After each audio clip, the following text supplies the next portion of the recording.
Can an off-duty officer pull you over? That's a question sent in to us from a viewer after they say it happened to them. Now, the viewer told us that they were followed into a parking lot where a person flashed a badge saying they were a state trooper and questioned the speed at which they were driving. And they wanted to know what their rights are when they wrote in. Can an off-duty officer pull you over?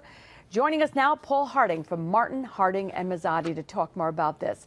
It's a very hi. How are you, Paul? This is interesting. How about it? Can it, let's say, we'll use this particular case, an unmarked police car, plainclothes police officer, can they pull you over?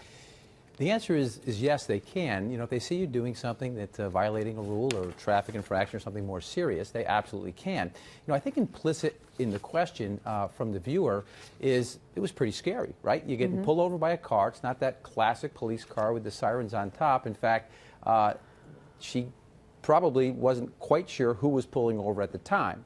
And what happens is this. I mean, they have a duty when they pull you over. If you ask for their badge, they have to show you the badge and all that stuff. But let's say that you're in the car alone, and maybe even a female in the car alone, and you're in a deserted area.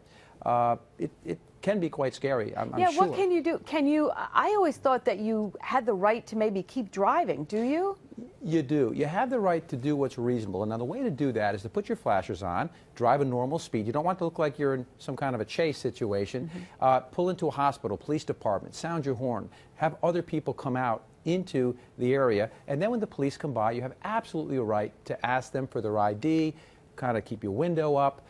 Because, again, it's something that it happens so infrequently. Most times you get pulled over, it's going to be a traditional police car. Yeah. And in this case, when it happens, you do have to comply, but you should take some precautions. So you can't get in trouble then for trying to get to a better lit or a more public area. That's right. I mean, if you're trying to get there at 100 miles an hour, and then, then it's going to be a problem. But if you just do what's reasonable, again, put the flashers on, get somewhere safe, there won't be a problem. How about the whole aspect of this being an off-duty police officer?